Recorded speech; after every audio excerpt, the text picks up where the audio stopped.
And welcome everybody to episode 80 of the Paws Up podcast. We're getting an awfully lot closer to episode 100. I'm just saying. Yeah.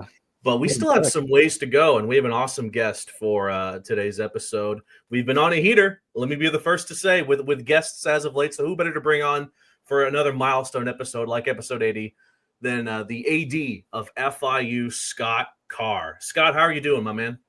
Doing outstanding. I appreciate you guys having me on, and congrats on getting to 80. I can still remember when you were getting cranked up for number one, and I'm looking forward to you getting to 100 and then beyond. So congrats on that. Appreciate it. We were talking before we started recording. You are making Paws Up history tonight.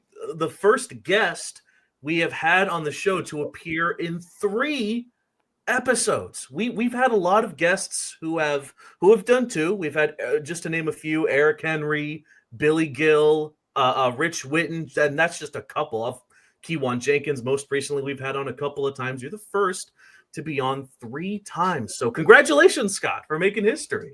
Well, thank you. I guess, that makes me feel a little bit better that you at least want me to come back. So I appreciate the invite. Scott first appeared on the show, episode 3. That was on December 6th, 2022. And then he hopped on again, episode 30, which was on August 17th, 2023. So every single year, Scott's been on the show. Actually, I take that back. 2024 did not. 2025, you're back. So yes. How about it? So let's get right into talking about some fun stuff here, Scott. As usual, and I always love to bring this up, the 2 pillars that you have focused on here at FIU from the very start were revenue generation and brand building. Since the last time we spoke, I guess it's been over a year, how have those pillars grown, and what work is there still to do in your eyes? Sure, absolutely. Well, happy to report those have grown exponentially. We've had a great 2024 in both of those areas. Mm-hmm. We'll kick it off, obviously, starting with the big one with Pitbull Stadium. Yeah. Obviously something that we had been working on for quite a while. And, that couldn't have been better to check both those boxes in a huge way, right? Mm-hmm. To be able to get the 1.2 million, right. And annually, that's huge to start with. Right. But then to be able to, have a relationship and a partnership with a huge brand, right. A great person and a huge brand like Pitbull. Those first 14 days after the press conference, I think it was around $89 or $90 million worth of brand value that we received. Right. When you've done something when the day of the press conference, you're on the cover of ESPN there, and you're also on the cover of Rolling Stone. Right. So, when you've hit those 2, you've done something. Right. So, so that's gone. That's been huge, looking to just continue to grow that relationship. And again, Armando's awesome. So looking forward to even doing more things there. So that's gone great. We've had quite a bit of success on the sponsorship side. We've really had some sponsors step up. Yeah. Ocean Bank really stepped up and helping us with the naming rights there at the basketball arena with re-upping there. They really stepped up big. Baptist Health, Baptist Hospital really has stepped up to and helping us even more as our medical provider and being a great sponsor of ours as well. And Nicholas Children's Hospital has really stepped up to help us a lot. We've University Credit Union is really doing a lot with us. There's a lot of so many great sponsors. I'm gonna leave some out and feel bad about it right after the episode's over. But just had a lot of people really step up to help us on the sponsorship side. This past year, we sold out of all of our football suites. That's the first time we've done that since I've been here, to sell out all the football suites. So that we actually had a person that wanted to get one, and we said we don't have any more. But oh man, with us, we may have one next year, right? So really excited about that. But we had another good year with the Panther Club, and really got into the NIL game with the Blueprint Collective. We were able to raise some funds for the Blueprint Collective, so we had some donors step up to help us there as well to really get in that game that we need to be in. But as far as where we need to be, we're nowhere near where we need to be. Right. We need to sell a lot more season tickets. We need to get a lot more donors for the Camp Panther Club. We need a lot more donors for Blueprint Collective. We need a lot more sponsors. It's one of those where, I tell people, if you're thinking that the athletic director and the head football coach are the only two people that are needed to have a successful football program, you're sadly mistaken, right? It's right. It takes all of Panther Nation. It takes a lot of financial resources, right? Yeah. And especially in the day and age that we're in now, the financial resources are more so than they were 3-4 years ago. It's just really grown. So we want to and need to be successful, and we need Panther Nation to step up and help us, because we need those financial resources to really help us get to the level that we all want to be at. On that topic of brand building, you obviously have the role that social media plays into it. It's a platform that FIU has heavily relied on now more so than ever. You bring out those trailers and the announcements that garner hundreds of thousands of views. In your eyes, how much has social media specifically played a role in FIU's brand, and do you think that'll continue to evolve going forward? Absolutely. We will continue to pour gas on that fire, right? I mean, it's the social media aspect. We all know how much it costs to put something out on social, right? Yeah. It doesn't cost anything extra for the distribution, right? It costs to create the content. It doesn't cost to put it out on the channels, right? So we will continue to do that. I think it's helped build the brand in a big way. Yeah. I know that I don't have the exact data. I need to get that now that I'm thinking about it, of how we've grown the followers over the past year. How we've grown engagement, because to me, it's more about than just followers, right? You need to have engagement. And we're going to continue to really use those platforms to push out FIU, the brand. As I tell people, I've told our staff since I got here, if it's not on social media, it didn't happen, right? So whatever we're doing, the good stuff, right? We need to push it out on social media and make sure people see it and get excited about it. So it's played a huge role, and we're going to continue to do that. And kind of going back to what you were asking before, Jake, I talked a lot about the revenue, because I want to grow the brand, but we really need the revenue piece too, right? Is, having the Vice games, right? Just, the engagement that we get from that, locally, but regionally and nationally, right? I mean, there's so many people that engage with that, and it's really positive. Obviously we need to get out there and win one of those games. When we have that Vice game, get out there and get a W. That's the most important part over any kind of uniforms. But it's one of those where it's something that the student athletes really love, the fans really love. Other people that didn't know who FIU was before we released those videos, they know who FIU is now. So we're going to continue to do those types of things and make sure that people know who we are. Yeah, and you mentioned the Vice game. I mean, you look at that first stadium design or field design, the dolly one with the pip on the end zones. That one was on College Game Day, so it just shows that even awesome. that every field design is helping you guys a lot too. So and that's the field designs where we started, Kevin. I appreciate you mentioning that to me. I'm sitting back going, man, that was 3 years ago, right, or 2.5 years ago, right, when we came up with that concept.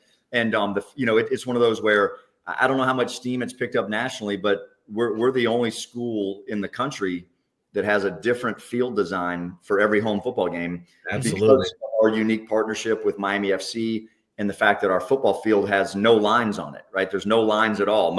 Most schools are at least going to have the every 5 yards, in the at least the skeleton of a football stadium, and they may paint soccer lines around it or whatever. Yeah. For us, it's a blank green canvas, right? And we can do whatever we want with it awesome. For every game. And so it's been really cool. And like you said, we have such great creative people. I'm not one of them. So I sit back and tell them what I want from a brand standpoint, and then I let them go do the creative deal. I get as excited about those field design unveils as you guys do, right? Because they're not showing me all the field designs in advance. I trust them. They knock it out of the park, and I get a chance to see those. I think we release them on Thursdays, I believe. I get to see those just like the rest of you, and they're always so cool. I get a good kick out of it. So you spoke about facilities, Scott, and that's one of the big things you wanted to improve. And we've seen the Ocean Bank with the new lights, and then I believe football also got some new, I think, hydrotherapy stuff. So if you just want to kind of talk about the improvements you have made to the facilities these last couple of years, which I think have really been shown, and it definitely seems like a driving point to bring any recruit here or any athlete to FIU. Yeah, absolutely. No, I appreciate you saying that. Yeah, it was one of those, when I got here 3 years ago, I knew we needed to do some things with our facilities. We'll talk a little bit how the world has changed in those 3 years, right? And Sure. where our funds need to go these days, right? But, to your point, about 2 years ago, we were able to get 4 donors to give us $500,000 each, right? So $2 million, which was amazing, right? Just so grateful to those 4 that stepped up and helped us out. And so we were able to, and it all took a while, right? I was actually talking to Jason McBain, our CMO, today, about how we need to put some stuff out on social media about a few of these things that I'm going to mention, right? So what we were able to do, obviously, we finished up the Pay Cargo tennis courts, which was so beautiful. It's amazing. The Pay Cargo Tennis Center is incredible. Won a conference championship on it about 7 or 8 days after we took occupancy of it. So that was really cool, right? So that's great. But we've you mentioned hydrotherapy. So we've got that's hot and cold tubs for those of you out there that are going, what is he talking about, hydrotherapy? But hot and cold tubs are so critical for the recovery of our student athletes. And so we have a training room, athletic training room over at Ocean Bank Convocation Center, and we have one over at the Landon Fieldhouse as well. So we were able to renovate both of those hydrotherapy rooms. So brand new hot tubs, brand new cold tubs. Just so you know, that's not a $5,000 or $10,000 renovation. That's multiple hundreds of thousands of dollars for each one of those, right? Very highly specialized. So we've been able to complete both those projects. You guys probably did see it on social media 2 years ago, a year and a half ago. We finished up the football locker room renovation. So the football locker room is outstanding now. And then more recently, just here in the late fall of 24, we were able to finish up a brand new weight room, strength and conditioning weight room there in Ocean Bank Convocation Center, where the racquetball courts used to be back there. So an outstanding weight room that services 6 of our sports, men's and women's basketball being 2 of them, of course. But it really helps take the load off of that Landon Fieldhouse weight room, because we have 17 sports, right? Track and field counts as and cross country counts as 5 of the 17 between men's and women's. But we have 17 sports, and so being able to get 6 of those sports over to the new weight room has really helped with scheduling. It's so convenient for the student athletes and the coaching staff and just the weight staff and everybody else. So we've had a bunch of projects that have completed. We don't have as many on the horizon right now, but you also mentioned, Kevin, we got upgraded Wi-Fi at Ocean Bank Convocation Center, and the brand new LED lights that you've seen that you're able to do some different things with for introductions and stuff. So we got that done at Ocean Bank as well. Really want to thank the university and everybody that was involved in helping us get those things done, because it takes a village, as they say, right? It takes a lot of people to everybody looks at the AD, they look at the head coach, or they look at the starting quarterback or the point guard or the whatever it may be, and go, that's what it's all about. And you go, no, it's about everybody, right? So it's a real team effort to get these projects done. Starting with the fundraising, but all the way through the construction process and getting it done. It's a real team effort. Scott, you've been here for, I want to say, 3 years, going into 4. Just what's the biggest word of advice, about being an AD that you would have loved to give yourself when you first started here at FIU? Wow, that's a great question, Kevin. I'd probably say, even though I wouldn't take the advice if I told myself 3 years ago, is be patient, right? Like, it takes time, right, to get things done. I'm not a patient person. I want things done right away. When I have a thought and an idea, I want it done, within 10 or 15 minutes, right? True. So I probably would have told myself, hey, be patient, right? There's going to be highs, there's going to be lows, but just, work the plan and be patient with things. So that's probably a piece of advice. And then, the advice that I'm still looking for now is, give me the best way to raise money, right? give me the secret sauce, the open sesame to getting people to say yes, right? So that's join the Panther Club. I love it. There you go, right? So so that's a big one for us as well, right? It's just to really be able to activate our supportive and huge and passionate fan base, right? They can't tell me anymore that they're not passionate after this past fall, right? They can't tell me they're not passionate, right? I saw and heard the passion, right? Now I need to see it in the stands, right? So I'll be on the lookout for all those folks that had passion there in the middle of the fall to the end of the fall. I'll be looking for that same passion at Pitbull Stadium, and at Ocean Bank Convocation Center, and at our baseball field and softball everywhere. Yeah. Yes. Yeah, you got to get the fans out there. Scott, talk a little bit about President Jessel and just how much he's meant to you in your last 3 years here. You guys kind of got here almost close to the same time. You know, he got here a little bit after you. Just talk about just working with him and what it's been like. It has been incredible. My vocabulary is not good enough to say the words of appreciation that I have for Dr. Jessel. He is amazing, extremely supportive, extremely positive, loves athletics, wants to see us succeed, has said yes to so many things. I won't get into what those are on the call, right? But he knows. But he's been huge, right? I don't know. I don't know where we'd be without him. Just helping and constantly being there. I call him, I text him, he's answering the phone, he's getting back to me, he's saying yes, he's helping. So he's been incredible. I cannot say enough about his support and what he's doing to help me and to help FIU athletics. He's been incredible. So there's a lot of schools that are traditionally known for a particular sport. You have Alabama, considered a football school. Syracuse, that's a basketball school. What is FIU in your eyes right now? FIU, I mean, what we've been a men's soccer, a swimming, a women's tennis, right? Women's swimming, women's tennis. We've probably been those sports the most, right? I mean, obviously we just had a phenomenal season in women's soccer, right? Yeah, true. And we've had some good years. I'm thinking more recently, right? I mean, there's a ton of history at FIU when you go back a ways, right? You go back far enough, you can get into some great baseball history, and you go back and you can get into some great softball history, right? I mean, we have points in time when we've had some really great moments in a lot of different sports. But in my 3 years that I've been here, right, the most successful programs have been men's soccer and women's tennis and women's swimming and diving have probably been the most. But it's one of those where the world we're in today, right? I talk to our staff, including coaches, everybody else. I want to win in every sport. Yeah. I'm a competitor. I want to win in every sport. Yeah. We have to win in football. I mean, that's just right. I want to win in everything. We have to win in football. That's, you talk about branding, you talk about revenue. That's where, that's where it is, right? I mean, it's you can be sitting at another sporting event with an FIU fan, and they'll be talking to you about football, right? And you're sitting at a different sporting event, right? They want to talk about football, right? That's just the way college athletics is, and fans that are passionate about college athletics. So again, we want to be an everything school. We're working on that. We got some great coaches. We got great staff. As you've heard, we're working on a lot of the facility stuff. We got great student athletes. And now I think we're at a place where we can really start, elevating our game for sure. Let's talk about, by the way, there are a lot of schools that do that. It is very much possible. Texas A&M, LSU, they're all good at just about everything. So it is very even in the G5 level too. At the G5, yeah, absolutely. Let's talk about Vice for a second here, Scott. It began as a cool uniform for football, but it has spread to almost every sport we have here at FIU, and it's become the alternate visual identity of this college.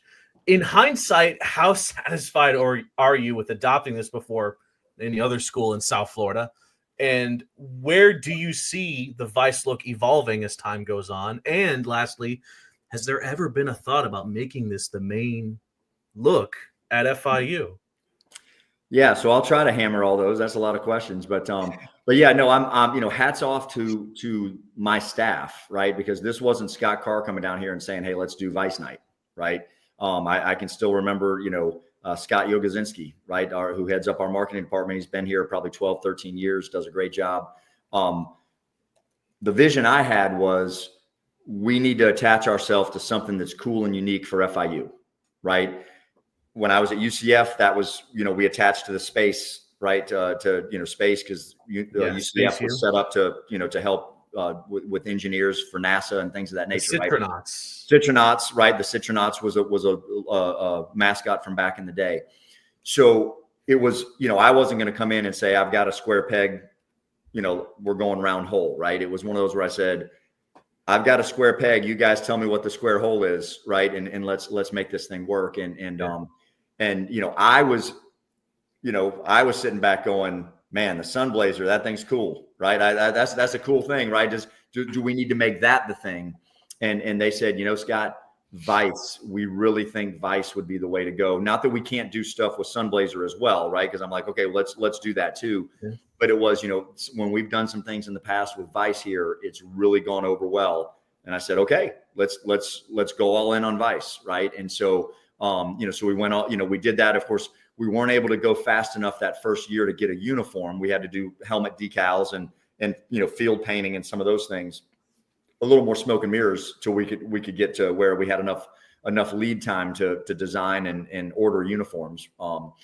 So it's been very satisfying to see it grow, to know what people think about it out there, that it's so well received. So that's been great. I can honestly say I personally have not had any conversations with anybody to say, why don't we make the Vice colors and the Vice are permanent. The permanent look at FIU, that's going to be above my head and pay grade on how they want to do that. We're just going to keep having fun with it and growing it with that. But then, it shows, as you mentioned, Jake, that all of our other teams ask their coaches, ask me, hey, can we get Vice uniforms? When can we do the Vice, right? Because they all see it, right? Everybody sees, how well it's received and how exciting it is and how much fun it is.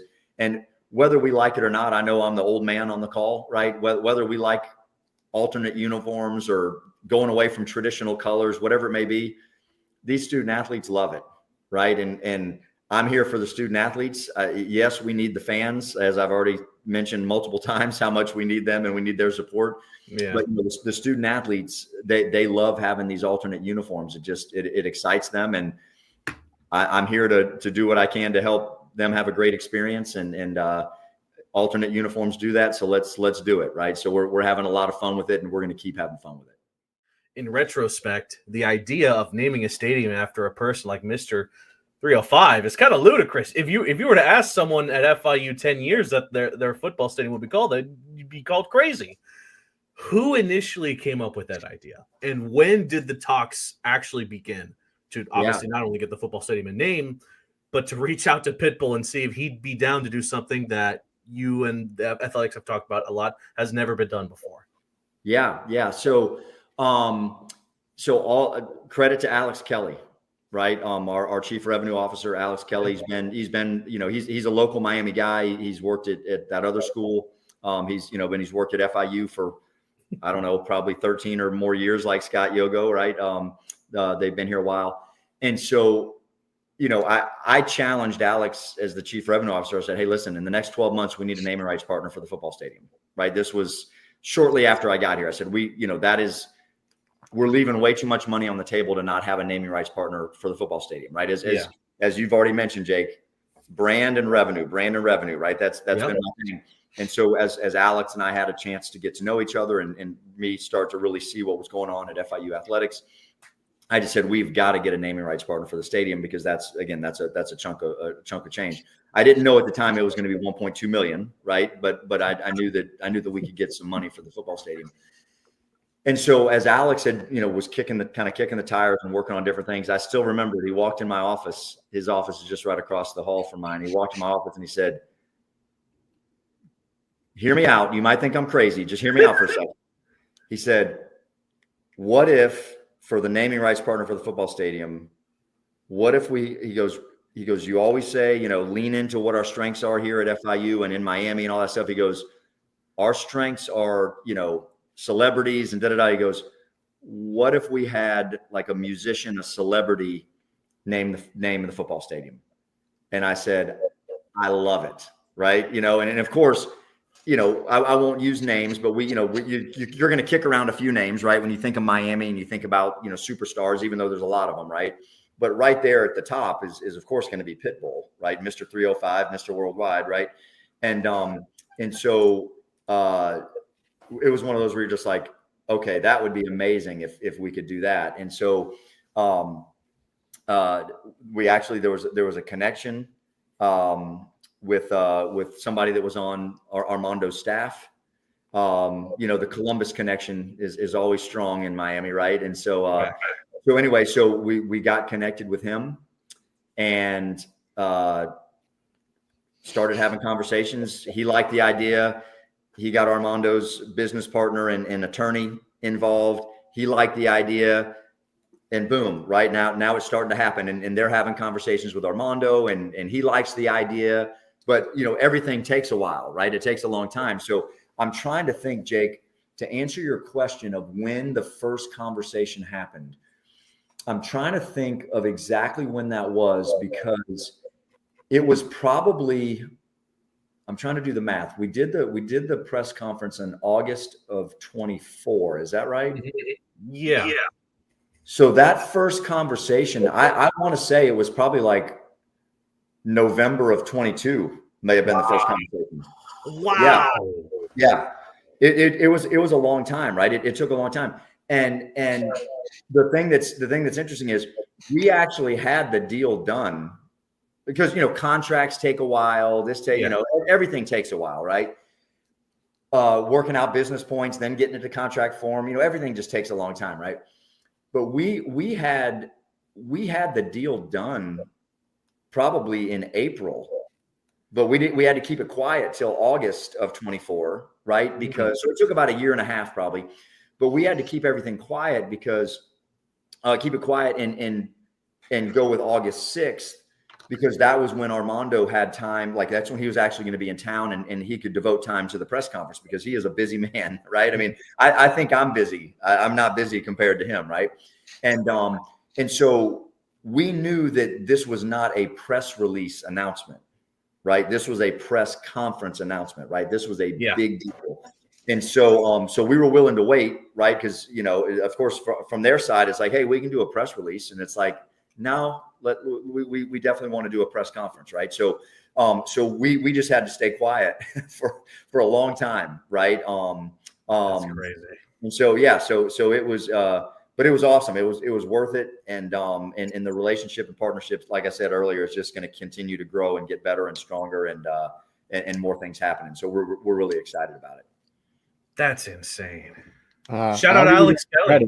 If there's one school I know that keeps things under wraps, it's you guys. Like Pitbull, the Vice uniforms, both of them, Biscayne Blue. You usually see so many leaks come out. FIU does a really good job of keeping things under wraps for sure.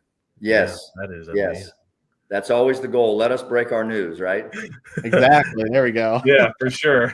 Yes. Alrighty then, Kevin, is it time for a quick break? Let's do it. Alrighty, I think it is time for my news break, where we look at some of all things FIU athletics and just FIU in general. Let's get right into it. Starting off with FIU football, the program has finalized its offensive coaching staff under new head coach Willie Simmons, with 4 new additions joining the Panthers. In addition to offensive coordinator Nick Coleman, FIU has introduced associate head coach and tight ends coach Frank Ponce, running backs coach Benedict Hypolite, offensive line coach Edwin Pata, and wide receivers coach Jelani Barasa. All of these new hires have worked in Florida at some point in their careers, including the University of Miami, UCG, Florida A&M, or even at the high school level. So congratulations to all the new hires for joining a very good-looking coaching staff at FIU football. Let's move on to FIU baseball, as the 2024 Rich Witten's Winter Baseball Showcase is soon approaching. The baseball showcase is designed to provide high school/JUCO players who want to continue their playing careers at the next level with an opportunity to be evaluated by FIU baseball staff. If you are a player at the high school or junior college level who is interested, the showcase begins on January 20th at 9 a.m. You can sign up online at richwittenbaseball.totalcamps.com. Finally, let's go to FIU women's soccer, as former Panther and Paws podcast legend Reagan Bridges has been named a semifinalist for the Coach Wooden Citizenship Cup, one of just 20 student athletes in the country to have made it this far. The Citizen Cup celebrates athletes who excel in their sport, demonstrate exceptional leadership, contribute meaningfully to their community, and embody the highest standards of personal character. The top 3 finalists will be announced in mid-February and will be invited to an awards ceremony on April 25th at the College Football Hall of Fame in Atlanta. So best of luck to the former FIU defender. Alrighty, that was a pretty brief news break. Scott, let's talk a bit about another big storyline that has happened with FIU. Talk a bit about Mike McIntyre before we talk about Coach Simmons. Let's talk about McIntyre for a minute. You had to make the difficult decision of firing one of your first hires at FIU. Talk about when that process began, any challenges you may have faced along the way, and just what you'll take away the most from Mike's time here at FIU. Yeah, sure. Well, again, he's a friend. He's a wonderful human being. You're not going to find a bigger fan than me in Mike McIntyre. I mean, just a salt of the earth, great human being. Love him to death. Right. So, like you said, it's very difficult, right, to make a decision like that. But just felt like it was the decision that needed to be made at the time, given all the different circumstances. But again, it was about winning and losing, right? When I say different circumstances, it was winning and losing. I know there was outside noise and other things out there that was not weighing into the decision. It was about the fact that just weren't seeing enough wins, right? And really, felt like we needed to go in another direction, have somebody else come in. But it cannot be understated what Coach Mack did here at FIU in terms of the behind the scenes and really getting the program in a much different place, right? I won't go into details, but what was here in December of 2021, the structure, the setup, the system, the budget, you name it, right, is night and day different now than what it was in December of 21. And that was a lot of heavy lifting that Coach Mack had to do with a lot of different areas. We just had this past year, football team had a 3.0 GPA, right? The highest awesome. GPA that the football team's ever had and that we know of. I mean, 23 years, right? But, and so there was a lot that he did, a lot of talent, right? That there's here, in December of it's now January, but December of 24, January of 25, the team that's in that locker room, a lot of talent there, right? And there's a lot of talent that Coach Simmons is bringing in, but there's a lot of talent that Coach Mack brought in and is still here, to help make FIU better. So, very, very thankful and grateful for what Coach Mack did at FIU, and again, grateful and thankful for his friendship and again, just a wonderful, wonderful guy that I hope he and I have a great relationship for the rest of our lives, right? And just can't thank him enough and can't appreciate him and his wife Trisha, who's amazing, and their staff and everything. It's those decisions are not easily made. You don't make them lightly, right? Because it impacts and affects a lot of people. So those decisions will weigh on you, but it's it's part of the job. As I told people, it's the part that sucks about this business, right? Is making those decisions and impacting all those people's lives. But it's, it is also a part of the business, right? It's why we have contracts and those types of things is, you just never know what's going to happen tomorrow. Right. So anyway, but, just again, love Coach Mack, right? He's great, but super, super excited about Coach Simmons. He is amazing. I knew Coach Simmons before the interview process, and he was certainly somebody that was going to be high on my list in this search. And I thought I knew how good he was, but having him here on site for the past 6 weeks or whatever it's been, I mean, he's exceeded expectations. I mean, he is, as you mentioned earlier on your news break, putting together a phenomenal staff. We knew, I think I said it at the press conference, the three of the top things that I was really looking for was somebody who could recruit this area, right? Somebody who could really build great, strong relationships with our young men, and somebody who could really energize and engage the community, and that, being FIU and just the South Florida community. And he's checking all three boxes in a big way here in the first 6 weeks. He's doing a great job. couldn't be more excited. As you mentioned, Jake, in your news break, I think all three of or three, was it five? Is it five offensive staff that we had? I didn't do the math in my head just there. But bottom line, every coach we have on the offensive staff has some sort of tie to Miami, right? Yeah. Whether they were born and played here, in high school, whether they've coached here before, right? Whether, whatever it may be, they've everybody's got a tie to Miami. And actually, as I'm thinking about it, they may all of them on offense, at least four of them off the top of my head, are all from Miami. So anyway, what's that? Is Nick Coleman from Miami? I think he may be the only one. Nick Coleman. There you go, Kevin. Perfect. Yep. Out of the five, there's four that are literally from Miami, and Nick is the one that is not from Miami. That is correct. Yep. Great point. That's exactly right. So yeah. So it's some incredible incredible ties to this area. And we're not even talking about the defense yet, right? But so just excited about what Coach Simmons is doing and the culture that he's going to continue to bring. And again, that's something Coach Mack did a great job with, right? Is really helping change that culture and get things into a positive place. So I'm really excited about our future for sure. So talk about that process. To many, it may have seemed like it was really quick because it was in less than a week you brought in Coach Simmons, but just talk about that, second time finding a new guy. Seemed like a lot of the guys who may have interviewed the first time, once again, got the interview. Just talk about what maybe you learned from the first time that you were also able to use this time around to landing, Coach Simmons to be your guy. Sure. Absolutely. Yeah. It was different. There was different criteria, right? As I guess in a sense. And what I mean by that is what I learned pretty quickly during the first search is that we really needed somebody who had head coaching experience, and somebody that knew how to turn programs around, right? Because that's where we were in December of 2021.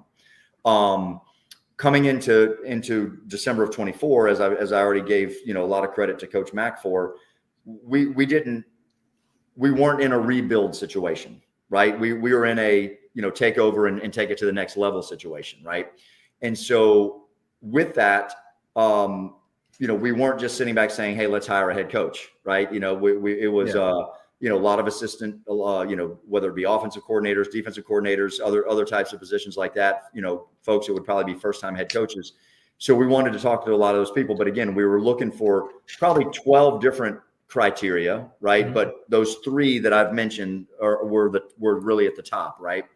And again, when I say that, character, integrity, all those things, those are always going to be at the top. But you know what I mean in terms of just, points after that. And so we talked to a lot of people, but again, Coach Simmons as you guys have seen interacting with him, he just has the it factor, right? I don't know a better way to explain it, right? He's just the guy, right? He just has that it factor. And so, he was a solid candidate, before we started the process. He was a solid candidate at the beginning of it, the middle of it, and of course at the end of it, right? So it was, my approach was a little different in the two, just because the state of the program was in a very different place in those 3 years. So talk a little bit about what Coach Simmons has done. We already mentioned, obviously, the coaching staff that he's built, which is awesome, honestly, the coaching staff, and the big move, bringing back Kiwan, from the transfer portal, which is always huge to have your quarterback back for a third straight season now. Yep. And even the transfer portal itself, he's been really attacking, the power conference schools. He's been getting guys from the G5 level, almost from everywhere. Just talk about what he's been able to do in these first couple months here at FIU.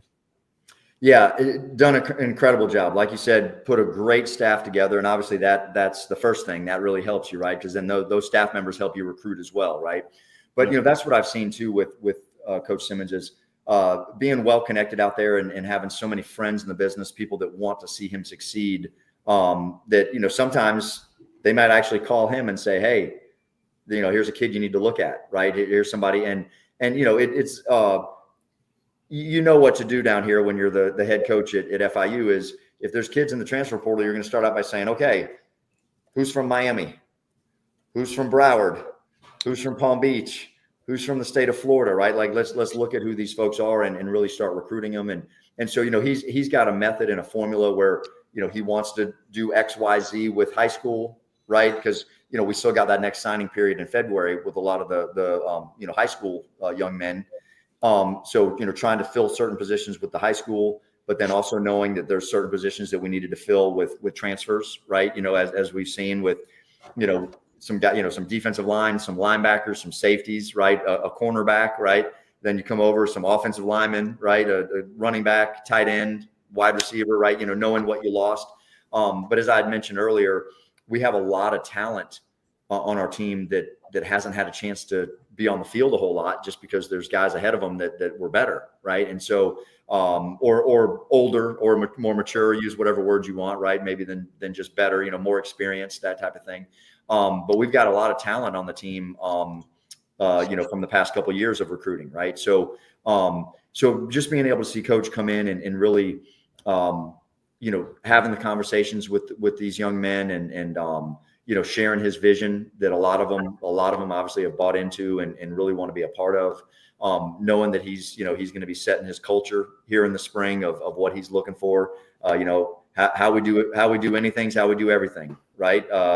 And so, just getting that going. So he's done a lot and nothing phases him. I mean, he's very even keel. I'm a little more of an emotional guy, right? I kind of ride that roller coaster a little bit sometimes. He is even keel, man. It's great. Nothing phases him. He just stays cool and collected and just does his thing. So it's been really impressive just to watch him do that and to see the amount of people that out there that want to work for him, right? That wanted to work for him. He's got his staff now, right? So, but there was a lot of people that really wanted to work for him, and I can't tell you how many people out there in the industry just have said to me, Scott, man, incredible hire. I know who he is. I know what he's done.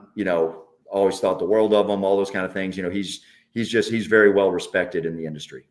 Yeah, I mean, you look at social media when the hire went down and even everything that's happened after, there hasn't been one negative comment. It's been very, very supportive of Willie Simmons, which I think you love to see overall. So, Scott, talk a little bit about the blueprint. I think this is one thing that is becoming more and more popular nowadays, especially in this age of NIL that we're seeing now, and just how impactful having something like the Blueprint Collective has been, the work that Adam and his staff have been able to do and just partnering with them the way you guys have.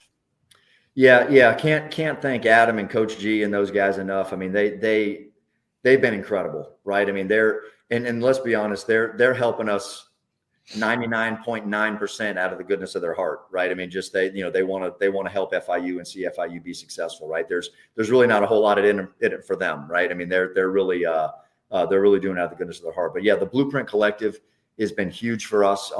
That's helping us right now put this class together, right? We're able to get out there and raise some money there towards the end of the fall from some donors, great generous donors. So can't thank them enough. I won't name names, but can't thank them enough for helping us out. Again, that's what it takes to keep some of your star players, right? Yeah. That's what it keeps to get some good players in the transfer portal, right? It's not that's another thing everybody needs to learn is we all agree that Dade County is the #1 county for recruiting football players in the state in the U.S. Facts, right? The other fact is kids like money, and they will leave Dade County, they will leave Dade County for money like that, right? And people don't think that. They think, oh, why would you ever want to leave Miami? It's beautiful sunshine. You can play in front of your family. That all sounds really nice when you're sitting around having a cafecita, right? That sounds nice. Show me the money. That is what these young men say. Show me the money. They will leave here for $20,000 at another school that's not even in the state of Florida, right? They just will, right? And that's the thing that people have to get into their heads is the three of us love Miami. We love the 305. We don't want to leave. We want to be here. Yep. But money still talks, right? Somebody calls you guys up and says, hey, come do these podcasts at our place. How's $500,000 sound to you? You guys are going to be texting me saying, hey, Scott, I love you, but I'm gone. Right? I mean, that's what you're going to be telling me. Okay. So we can all love it until the money talks and we go, okay, well, I don't love it more than that money right now. I'm gonna go there and I can always come back, right? So people have to really get it through their head that as much as we can push beautiful Miami, playing in front of your parents, all those kind of things, playing time, all those things. I'm telling you, over the past few years, we lost a local kid out of high school for $1,000 a month. Wow. They left the state of Florida for $1,000 a month. Yikes. It was down to between us and one other school, $1,000 a month. And our counter was we had zero, right? That's not the case anymore, right? We can do some things now, but that's what people have to learn and understand is as much as we love it, as much as we can say there's a ton of recruits down here, and there are. When people come down here to recruit these young men and say, I've got money for you, they are heading that direction, right? So we've got to be competitive in that game, and we are now, thanks to this conversation all started right now because of Blueprint Collective and what they're doing.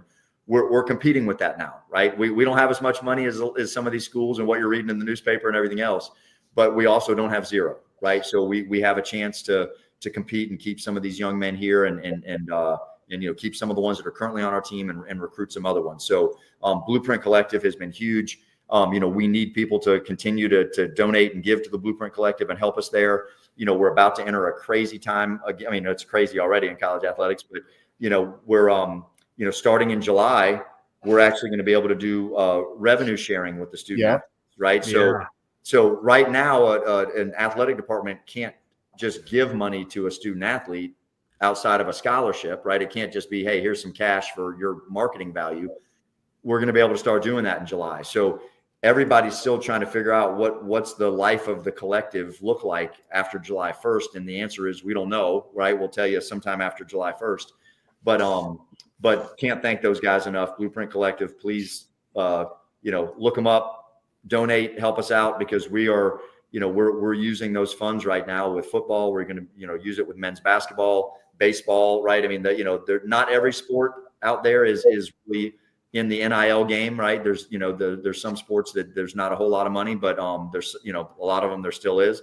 But, football and men's basketball and then somewhat in baseball, there's money talks. So as we begin to wrap up, Scott, just talk about FIU baseball going into year 3 of Rich Whitten. Took a big step in the right direction this past season, still under 500, but making it to the Conference USA tournament, winning a game in there, keeping it competitive the other 2 games. Just talk about what your expectations are for this team going into year 3 of the Rich Whitten era. Yeah, I'm very excited about year 3, right? Love Coach Whitten. I think he's the real deal.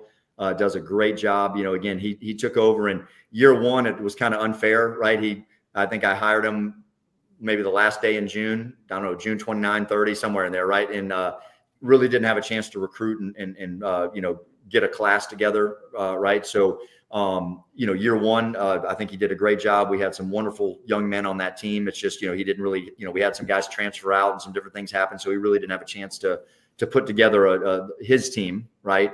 Had a chance to get some guys in, as you mentioned, Kevin, last year, that we really saw a big jump in the wins and losses, but also in the competitiveness and everything that was going on with the team, and especially with the bats, right? And everybody learned there's an outfield wall because the ball kept going over it, right? We didn't really do that the year before, right? Yeah. And then, I think this year, being able to keep a lot of those guys from last year that had eligibility left that really contributed. And, obviously if it was a senior, they can't come back, but, getting those guys back and then getting some more arms, right? And, to really get some, I think I'm excited talking to Coach Whitten about what we have with our pitching staff. I think they're going to be much, much improved.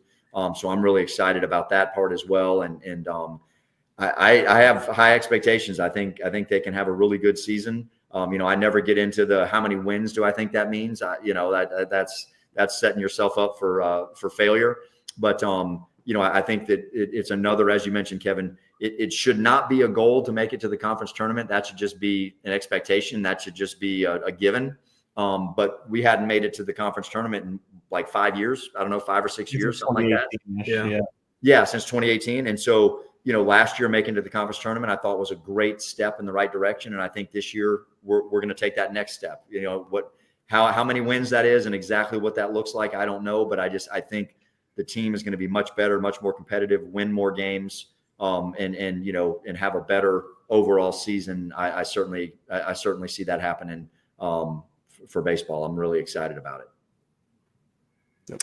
And to start to close up shop before we get to some fun rapid fire, talk a bit about some of the extensions you've been able to do recently here at FIU. Rich Whitten, Jessica Burks, or not Rich Whitten, Randy Horner, Wiley, Jessica Burks, Garber, Wiley, Horner. Jonathan Garber, all getting extensions. Talk a bit about what you've seen from those sports. Now, how happy you are to retain talent in the coaching staff like that. Yeah, absolutely. You always want to retain the talent, right? I think we have a great coaching staff doing a great job, right? The past 3 years, my job has been trying to get them as many resources as I could, right?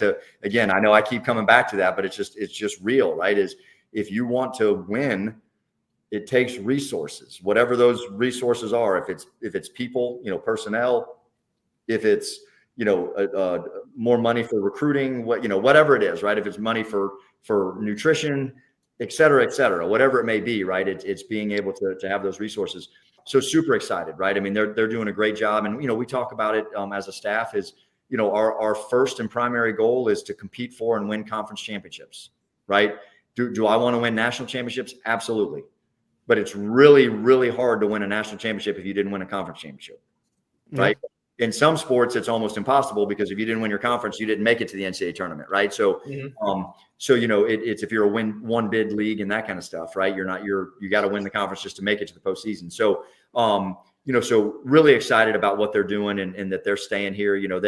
It's one of those deals where you get to FIU and you can complain about things, but at the end of the day, you fall in love with the place, right? I mean, and you just want to be here and make FIU better and make it more successful. And that's where their mindset is, right? I mean, it's you just fall in love with South Florida, with Miami, with FIU. It's great. And I know that's how they feel. Because as you mentioned, some of those coaches you mentioned have been here for quite a while, right? So, so it's been great. So excited to retain those folks. Alrighty, Scott, let's get into some fun rapid fire questions here. All right. To close up shop. Of all the players you've met and seen, and by God, you've met a lot, who would you say has been the funniest one across all of FIU athletics? Ooh, the funniest one across all of FIU athletics. Wow, that's a lot. That is a great question. The funniest one across all of FIU athletics. I'm trying not to take up too much time here, but I guess I'd probably have to go with I'm sure it's got to be one of the baseball guys, but I can't think of one off the top of my head, so I'll go with JoJo Evans. Oh, okay. That's a great answer. Q1 said the exact same thing. Yeah, because baseball guys are usually the ones that cut up the most, but I'm struggling to think of somebody right off the top of my head. Yeah. All right. What team has the best pregame playlist? Best pregame playlist. I'd probably have to go with baseball, right? And the reason being is I'm a guy, I like a mix, right? So I like some country, some Zach Brown, but then give me some Pitbull, give me some R&B, give me right. Like I'm not just going to sit on any right. Give me some Bob Marley, give me some some Buffett, right? I mean, like I'm going to be, give me some Peppas, right? I mean, I'm gonna want some high energy, and then I'm gonna want some, some hammock lounging music as well, right? Kind of mixing in there. So yeah, I'd probably go with baseball just because they kind of hit a wide variety. Yes, sir. Alrighty, so what has become your go-to place on campus specifically to grab a bite to eat? Oh, that's got to be Panda Express.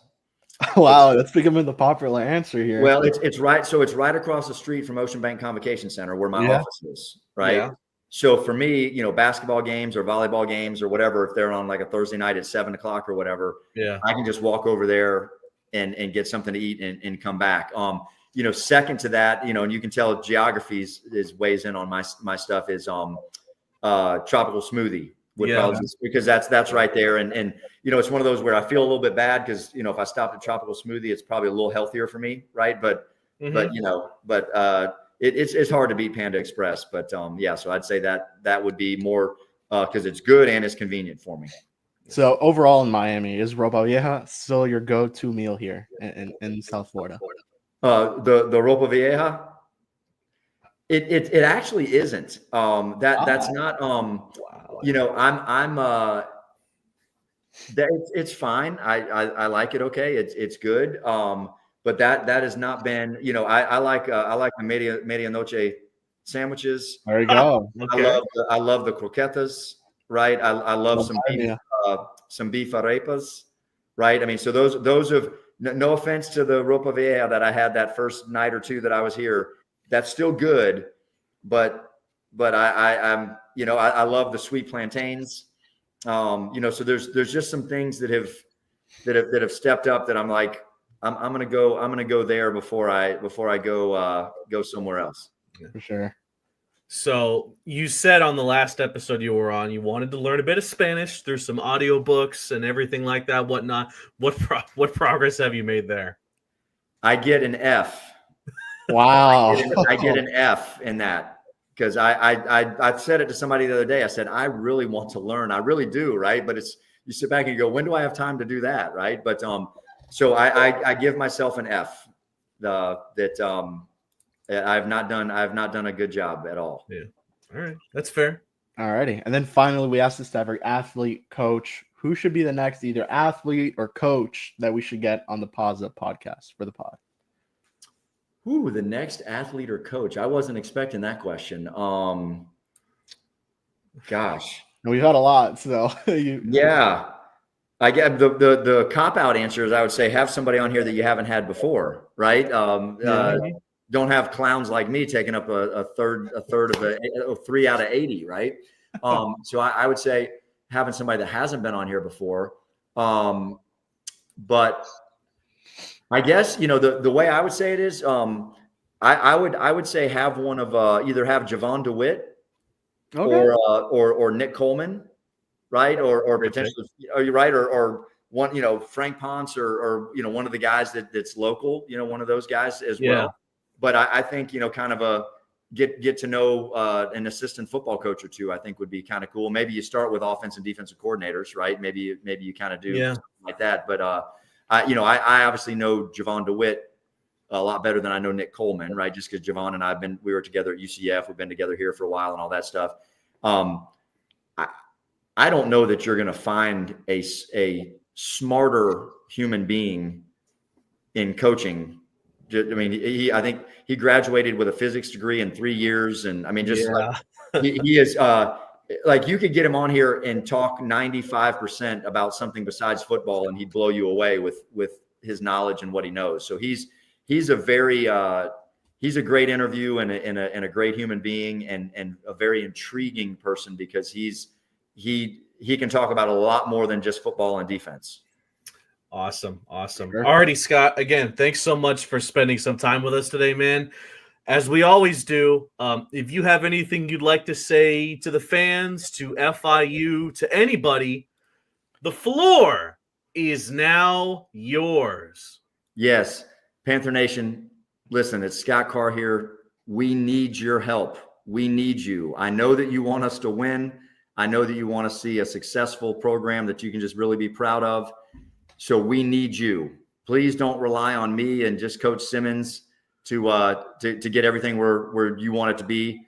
I need you right now to step out, find yourself a mirror, okay?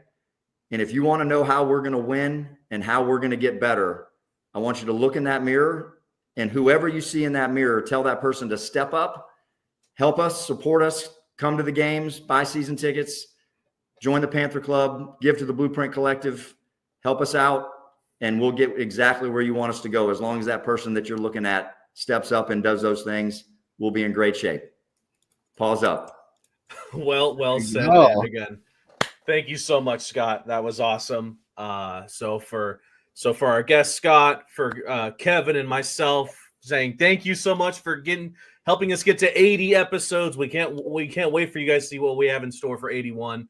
But until next time, Paws up!